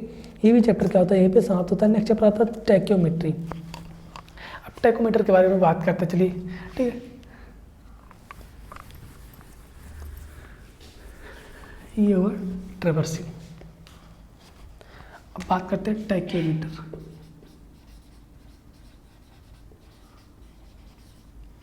ठीक है, टैकोमीटर जिसको बोलते हैं हिंदी में, क्या टैकोमीटर। अब टैकोमीटर क्या होता है, हमने आपको पढ़ाया क्या, थियोडोलाइट। थियोडोलाइट क्या होता है, थियोडोलाइट क्या करते हैं, हम एंगल मेजरमेंट करते हैं। कौन सा एंगल, हॉरिजॉन्टल हो चाहे वर्टिकल हो, दोनों एंगल में हम मेजरमेंट कर सकते हैं। लेकिन जो टैकोमेट्री होती है, टैकोमीटर के द्वारा क्या करते हैं, हम डिस्टेंस भी मेजरमेंट कर सकते हैं।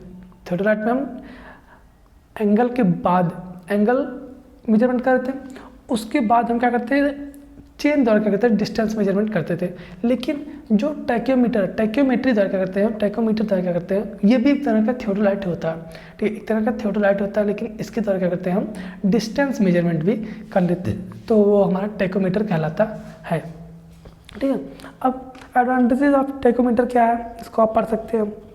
सर्वे कार्य में सरल पड़ता है, ठीक है। परीक्षण कार्य कम समय में पूर्ण हो जाता है, क्योंकि हमको क्या करता है, वहाँ पे चेन की जरूरत नहीं पड़ती, इसलिए जल्दी ही वो क्या होता है, पूरा हो जाता है। सर्वे कार्य क्या होता है, मुतव्वयी हो जाता है, और मतलब अधिक लेबर लगाने की जरूरत हमको वहाँ पे नहीं पड़ती। कैलकुलेशन के द्वारा क्या करते हैं, निकाल सकते हैं। सड़क रेल पटरी के अवेक्षण के लिए, स्थलाकृति नक्शे बनाने के लिए, जलराशि, कई सारे इसके एडवांटेजेस हैं, ठीक। अब टैकोमीटर, 2 चीज़ें इसमें होती है, एक टैकोमीटर होता है और एक स्टेडियर रॉड होता है। अब टैकोमीटर आपको हमने बता दिया, टैकोमीटर क्या होता है। स्टेडियर रॉड की अगर बात करते हैं, ठीक है, टैकोमीटर क्या होता है, एक प्रकार का थियोडोलाइट होता है, संक्रामी थियोडोलाइट जिसको हम ट्रांजिट थियोडोलाइट बोलते हैं। इसके क्या होता है, क्रॉस हेयर के ऊपर तथा नीचे समान दूरी पर एक अतिरिक्त तार लगे होते हैं। स्टेडिया की बात करते हैं, स्टेडिया क्या होता है, स्टेडिया, इसमें स्टेडिया लगा होता है, ठीक है।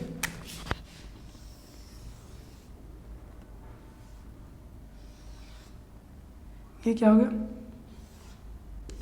क्रॉस हेयर कुछ इस तरह का क्या होता है, थियोडोलाइट में लगा होता है। लेकिन जो टैक्योमीटर होता है उसमें 2 क्रॉस हेयर और लगे होते हैं, इन्हीं को क्या बोलते हैं हम, स्टेडिया बोल देते हैं। 2 स्टेडिया, तो इसीलिए क्या करते हैं, अब इससे क्या करते हैं, हम रीडिंग लेते हैं, तो ये क्या हमारा क्या कहलाता है, ये टैक्योमीटर कहलाता है, ठीक है। और कोई अंतर नहीं था, बस ये डायफ्राम में थोड़ा सा अंतर हो जाता है, तो ये हमारा स्टेडिया कहलाता है। क्रॉस हेयर ये हमारा लगा होता है, ये अपर स्टेडिया, ये लोअर स्टेडिया लगा होता है, ठीक है। तो ये क्या हुआ, ठीक है। अब सर्वे कार्य में क्या करते हैं, कई प्रकार के दूरबीनों का प्रयोग कर लेते हैं। इसमें जब स्टेडिया क्या करते हैं, स्टेडिया सर्वे करते हैं, तो इसमें कई प्रकार की दूरबीन यूज़ करते हैं, ठीक है। इंटरनल फोकसिंग टेलीस्कोप होता है, एक एक्सटर्नल फोकसिंग टेलीस्कोप होता है, और एक्सटर्नल फोकसिंग एनालिटिक टेलीस्कोप होता है, या फिर जिसको हम पोरोस टेलीस्कोप के नाम से भी जानते हैं, ठीक है।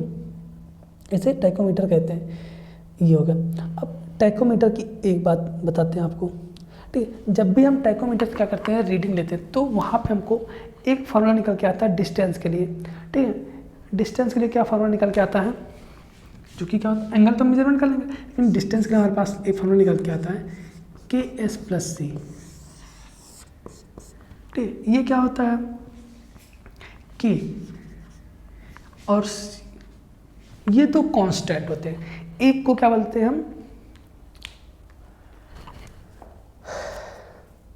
एक सेकेंड,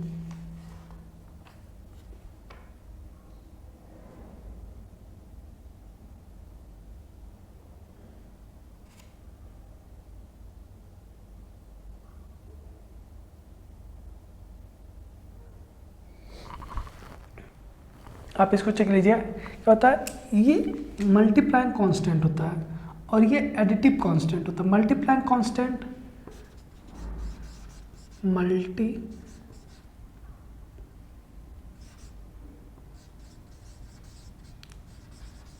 कांस्टेंट, और ये हमारा क्या होता है, एडिटिव कांस्टेंट, ठीक है। एनालिटिक लेंस के लिए क्या होता है, ये हमारा जो मल्टीप्लाइंग कांस्टेंट का मान वो 100 हो जाता है, और सी का मान जो होता है एडिटिव कांस्टेंट का मान वो 0 होता है। किसके लिए, एनालिटिक लेंस के लिए। अगर इसमें क्या होता है, एनालिटिक लेंस लगा तो उसके लिए क्या होता है, मल्टीप्लाइंग कांस्टेंट का मान 100 हो जाता है। इसके द्वारा क्या करते हैं, हम डिस्टेंस मेजरमेंट कर लेते हैं। इस फॉर्मूले के द्वारा क्या करते हैं, हम डिस्टेंस मेजरमेंट कर लेते हैं। एस क्या होता है, इन दोनों के बीच का डिस्टेंस होता है, ये हमारा एस कहलाता है, ठीक है। ये हो गए किसके बारे में, स्टेडिया और टैकोमीटर के बारे में, ठीक है। तो इसमें भी स्टेडिया जो सिस्टम होता है, इसमें हम कई तरह के मेथड्स होते हैं जिसके द्वारा क्या करते हैं, हम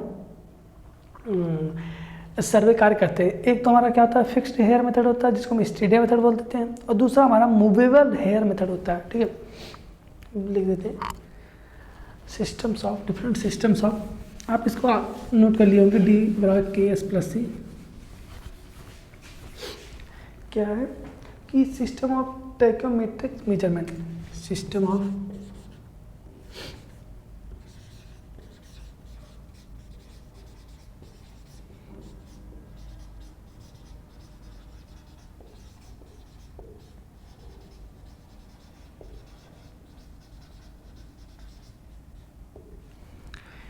एक इसमें बात करते हैं हम, ठीक है। दो इसमें होते हैं, एक तो हमारा क्या होता है, स्टेडिया सिस्टम होता है, एक टेंजेंट सिस्टम होता है। क्या, एक स्टेडिया सिस्टम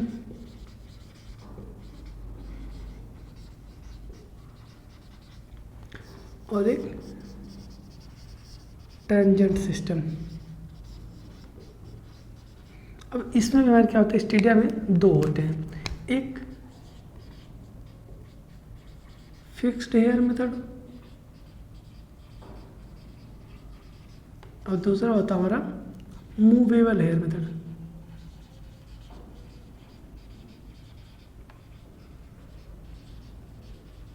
ये भी आपके एग्जाम में कभी कभी आता है, तो आप देख सकते हैं। फिक्स्ड हेयर मेथड जिसमें क्या होता है, जो क्रॉस हेयर होता है वो फिक्स होता है। मूवेबल हेयर मेथड में क्रॉस हेयर क्या करते हैं, हम मूव करा सकते हैं, ये हमारा होता है, ठीक है। अब ये नहीं क्रॉस हेयर को मूव कराएंगे, जो स्टेडिया होता है, जो हमारा स्टेडिया हमने आपको बताया, क्या अपर स्टेडिया लोअर स्टेडिया हमने आपको बताया ना, ये फिक्स हेयर मेथड में ये दोनों फिक्स होता है, लेकिन मूवेबल हेयर मेथड में क्या करते हैं, इन दोनों क्या करते हैं, मूव करा सकते हैं, ऊपर नीचे मूव करा सकते हैं। तो ये हमारा क्या होता है, मूवेबल हेयर मेथड हो जाता है, ठीक है। ये हो गया। और आगे बात करते हैं फिर मेथड्स ऑफ होल्डिंग स्टाफ को कैसे पकड़ते हैं, ठीक। तो एक ट्रूली वर्टिकल पकड़ते हैं, एक normal of the line of site, ठीक है।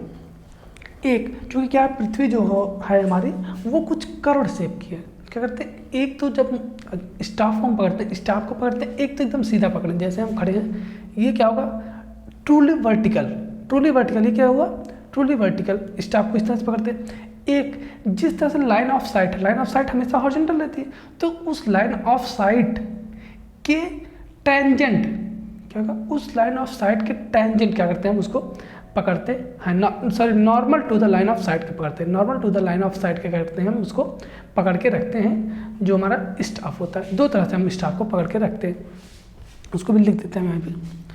Holding of staff, holding of staff. एक तो truly vertical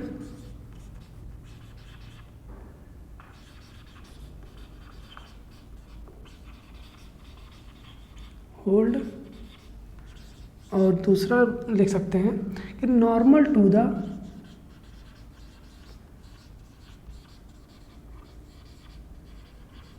line of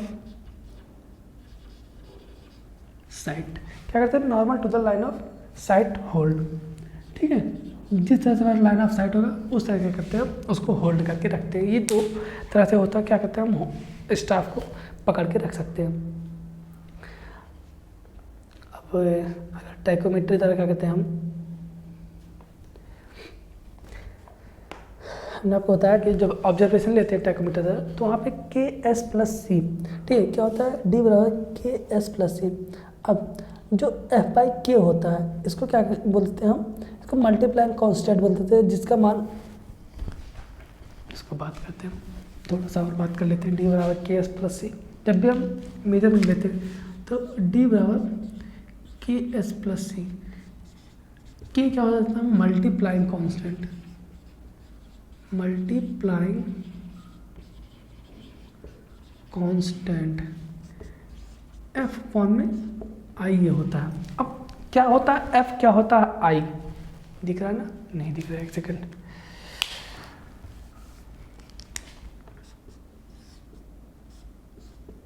F/I, जब आपको पता करना है कि F/I क्या है, ठीक है, तो आपको पूरा इसका मेथड पढ़ना पड़ेगा। कैसे हम क्या करते हैं, सर्वे करते हैं टाइकोमीटर का, तो आपको F/I का मान वहाँ से पता चलेगा।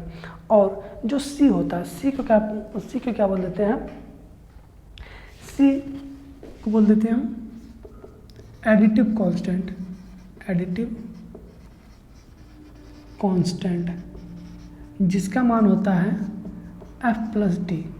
ये भी आप पूरा पढ़ेंगे, आप इतना लिख देंगे ना तो वो समझने वाला समझ जाएगा, जो भी एग्जामिनर होगा।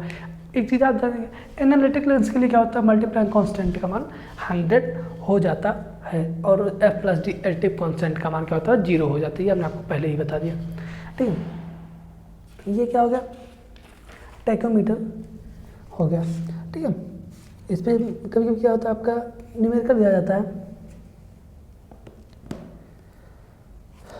बाकी आपकी सिलेबस में है।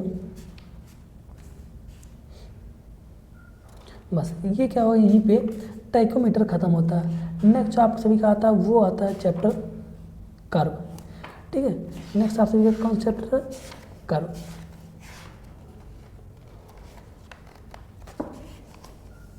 कर्व बच रहा है, उसके बाद बच रहा आप सभी का रिमोट सेंसिंग और मॉडर्न इक्विपमेंट्स बच रहा है। ठीक है, तो आज के लिए बस इतना रख देते हैं। ठीक है, बाकी नेक्स्ट वीडियो में कवर कर लेंगे। तो आई होप कि आपको वीडियो पसंद आएगा और सारी चीज़ें समझ में आई होंगी। अगर वीडियो समझ में आएगी, वीडियो पसंद आए तो वीडियो को लाइक कीजिए, और अगर आप चैनल पर नए हैं तो चैनल को सब्सक्राइब जरूर कीजिए, जिससे कि जो आने वाली नेक्स्ट वीडियो है उसकी नोटिफिकेशन आप सभी तक तुरंत पहुँच जाए। और क्योंकि आप सभी का एग्जाम बहुत जल्दी है, तो उसका भी आप सभी को,